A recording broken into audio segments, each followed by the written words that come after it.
Welcome to the GameSmith's Table Talk. This is a roundtable format discussion where I and my guests try to cover 3 tabletop role-playing related topics in 15 minutes. If you know anything about tabletop role players, then you'll know that this is an ambitious goal. Let's head to the table.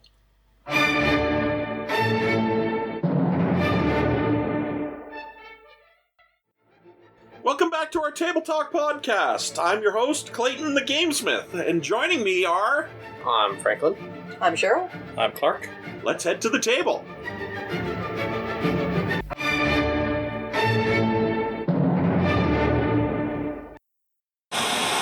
The views and opinions of the panel are their own and do not reflect the views and opinions of any other individual company or organization. This podcast has been known to be opinionated. You have been warned. Welcome back to another episode of Table Talk. We're going to be talking about Railroad versus Sandbox from the GM's perspective, which is slightly different from the player's perspective. What does everybody think in terms of Railroad versus GM? That's not right. What does everyone think in Railroad versus Sandbox regarding your GMing, either your personal GMing style or those of other people? Well, I talked a little bit last episode about how I don't think no adventure is going to be purely one or the other. But something I found that's been very helpful in more railroady and more sandboxy adventures has been not thinking about the plot of the adventure in terms of a sequence of events, and focusing more on who are the characters, who are the movers and shakers here from the player side of the screen and also my side. So I'll think I have this NPC who wants this and has these resources at their disposal. I have this NPC who wants this and has those resources at their disposal. This, so on, so on, and so on. And so it becomes, after each session, I think, okay, what is everyone's next move here? What happened at the session? How did the movers and shakers respond? Thinking about the story that way, instead of doing a strict, this happens, then this happens, then this happens, then this happens, gives you a lot more flexibility to play around with things, lets you adapt to those curveballs a lot easier. Because if I plan the story to be, this will happen, and my players do something else, I either have to drive them back on, which, as we've talked about, really doesn't feel good when you're forced back onto the railroad, or I have to rewrite my entire story. But if I've approached my entire story writing method from the perspective of the event happens and how do the movers and shakers respond to it, it's very easy to adjust the story as I go. I also think from just kind of dovetailing from that and stepping towards the printed adventure, because a lot of people, particularly when new GMs are starting out, they're like, give me a printed adventure because I'm not sure about what I'm doing. So they haven't plumbed the depths of their imagination yet. From that perspective, when you pick up a new adventure and it seems railroady, you can introduce sandbox elements to it. As a GM, you can take that, the reverse of that as well, and have a giant sandbox and go, okay, now I'm going to add a railroad element. Case in point, the Kingmaker adventure path from Pathfinder is my absolute favorite adventure path out of all of them that have been printed. Kingmaker starts off at a trading post called Oleg's. That's where it just starts. But I've never started it there. I've always started with, how do the PCs get to Oleg's? Which is the railroad portion of the entire adventure path, is that start. Yes. Because the players have to get to Oleg's at the start of the adventure. You need to railroad them a little bit to get to that point. Right, but the way the adventure path is written, you just start at Oleg's, and now you go. Whereas to me, that feels anticlimactic. I want to know the story, how you got to Oleg's. So you might end up going 1, 2, or 3 levels before you even get to Oleg's, and then branch out from there into the sandbox. So from a GM's perspective, I cannot exist without doing both the railroad and the sandbox. Because I need the sandbox in order to respond to my players, particularly you two who have, thrown me for a few loops of more than a few times, and had to be able to respond to that, which if you totally exist in a railroad environment just can't happen. You have to be able to think in terms of a sandbox. And I think even with the railroad adventures, that concept has evolved a lot over time, because even with a starting point in a predetermined adventure, it's no longer, 4 of you meet up in a tavern anymore. Even the railroad adventures, the authors put the time in to describe a reason why all your characters would meet at the beginning of that particular adventure. Well, I find when I'm making an adventure, and when I say making an adventure, it's because I usually do, I very rarely do printed, and that's just because I find them too confining. And my brain set immediately goes to, I have to follow the adventure as it is. As I've grown older and more experienced, I know that's not true. But when I create adventures, how I create it really depends on what type of adventure my players are looking for. Are we looking for something that's going to be really deep and meaningful, and that their character backgrounds have to move into that adventure? That's the basis, that's the starting point? Then that informs how much depth you're going to go into the railroad, and how much is just going to be sandbox. So I find that, once again, the ability of a GM to work on the fly is really important. And you get that through experience. I would guess that there's no GM out there who sat down for his very first GMing session and his players threw him a curveball, that he handled that extremely well. And that, the players have gone off the railroad, far off. They're no longer even following the printed adventure that he has on his table. Very few starting GMs know how to bring that back around without just simply saying, guys, you're going far off. We got to come back here. And that's where I really like Franklin mentioned, that illusion of choice. You want to get them back on the rails, back going the direction they should be going to achieve the goals of the adventure, but do it in a spontaneous way. Do it in a way that makes sense in-game, and it doesn't make the players feel like they're forced back onto a certain direction. Yeah. I mean, I've done games where my players and I have sat down and we're like, okay, this is the world that we're sitting in. Quickly do up a 4 or 5 line background for your character and where you want him to start this adventure going towards. And then I just give them situations. And then they create the railroad or the sandbox. And those types of games are really fun to play, but they don't tend to have longevity because there is no end goal. It also, as a GM, it can burn you out really quickly if you are constantly responding to what the players are doing and none of your ideas are reaching fruition. That's true. It is soul-crushing as a GM to, I've got this great idea, and a quarter of the way there, the players not only get off the railway, they cross the field, jump into a canyon, take a boat, and sail to another island, because what are you guys doing? And it's like, okay, so now I have to figure this out. So I will then, as a GM, how do I respond to that? I can just throw my arms up and go, dudes.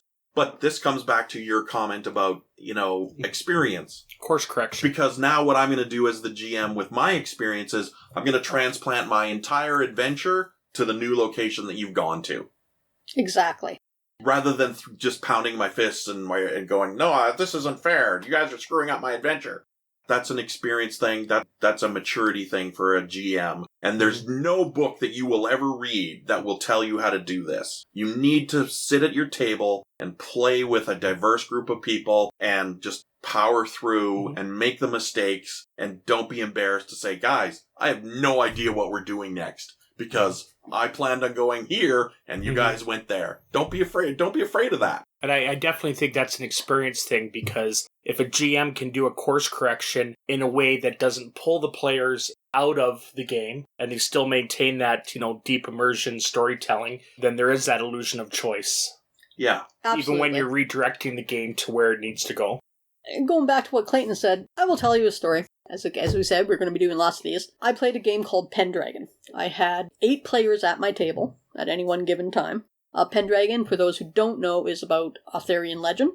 You get to play a knight and the whole bit. It's a really cool little game. If you can find the 1st or 2nd edition, I highly recommend it. At this point in time, I had lots of experience underneath my belt. I had planned most of my encounters with 3 or 4 different possibilities that they can go out. I was very good at winging it. And we got to this one city, I think it was Cambridge, and I put a bunch of rumors out there. Well, we'd now been playing for a year with these characters real time, and not once has this group ever followed any rumors. So I felt, hey, I'll just throw out some rumors for flavor. Well, I threw out this one about a priest killing a cat, and suddenly they want to follow this rumor. And I'm sitting there going, I don't know what to do. I had not planned anything other than this one sentence. So I just simply said to my players, okay guys, can you just give me 10 minutes here, because I was not expecting you to do that. And they went, okay. They went and got drinks. I came back and I sat down and I wrote, okay, where's this going? Da-da-da-da-da-da. And it was a neat little side adventure for them that they actually got to do. But as a beginning administrator, a GM, don't be afraid to tell your players, I just need a few seconds here, guys. You just came out of left field at me. Just give me a few seconds to think of it. They will, because they want the fun of that. Yeah, just following along with that, I do want to say, because I've been GMing actually just about as long as I've been playing. I started GMing about 3 weeks after my first actual session, just because I was the rules guy in the group, and I was the one that knew how stuff worked, so I was the GM. That's how usually most of us get it. The most important skill that I've learned, and because I've been GMing for a long time, and I've now then had the opportunity to bring more people into the game, and some of them want to try GMing, so I step aside and You've been GMing a long time, that's cute. Yes, I realize with the other people at the table here. I've had the opportunity to watch a couple of other people, and the thing that new GMs always stress about is learning the rules of the system. They think they need to know the rules inside and out, and I can tell you that's not the most important. Yeah. The most important skill that I've learned as a GM is exactly how much to plan, because you can plan too little, and you can plan too much as well. When I'm prepping an adventure, the general way I approach it is I have my main story. I don't have usually more than a paragraph or two from start to end of adventure. This event, this event, this event, this event, this event, happy ending. Then I zoom in on each of those events. 2 or 3 sentences on each event. Then I zoom in, and you kind of have, the farther away an event is, the less I'm prepared for it. I don't really go down to, in terms of, actually putting pages of content out, I'm not really worrying about anything more than the next 2 or 3 sessions, because that gives me the flexibility to adjust and to course correct as we go. Alright, the next major event is that we need to get to this location by about this time. What in the session is going to happen that will either steer us away or towards that?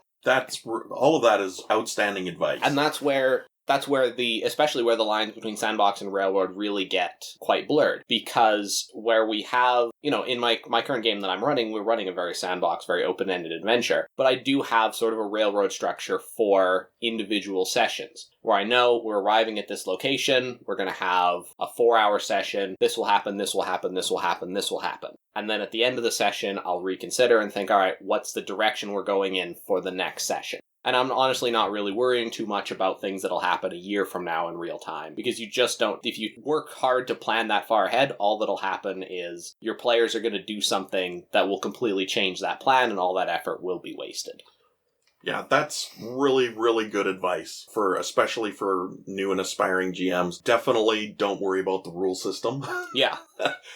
And to focus on your story. I would like to add from my perspective that what you've just described is what I call my outlining process, because I was potty trained at gunpoint. So when I write my 3 or 4 sentences and I know that, then I turn that into 14 or 15 or 20 pages of text, dialogue, stat blocks, treasure lists, who's going where, what's happening to who are the NPCs that I'm bringing in, do they get a stat block or not? What are the red herrings that I'm going to plant in there, and what are 3 or 4 sentences about each of those that will that end up in fruition or not? So that I know 4, 5, 8 game sessions from now where the story is planning on going. Because for me, as a GM, I need to know where I'm going to where I want the story to be in 10 sessions. Not necessarily where the players will be, but where I want the story to be, so I have a target to shoot that arrow for.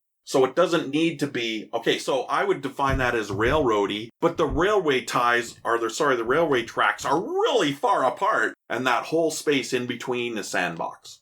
Absolutely. One of the things I would really like to say to cap this all off is it is very much the more you GM, the better you're going to get at this. And one thing, word of caution for anybody who's doing the Pathfinder adventure paths, wait till you have all the books, read the synopsis of where the story's going. We did Kingmaker when it very first came out, and we did it book by book. Unfortunately, we didn't realize by the end of book 5 who the big bad was, and so it would have changed things, and it did, because we've now done that, 6 times? Yes. So, just to cap it all off, as we're running out of time, and I don't think we have enough talk about to do another podcast on this subject, is learn structure, learn what your end goal for your adventure is, and point towards that. You can get as small down into the details as you want to get, but be prepared that the smaller you get in those details, the more chance that your players are going to derail you. So it comes with experience, and most adventures are both Railroad and Sandbox, and they need to be. And just as a closing thought, my usual plug of session 0 conversation, talk with your players about where you want that balance to be. I'm sensing a theme from you. This is going to be a theme for me for this entire series. Awesome.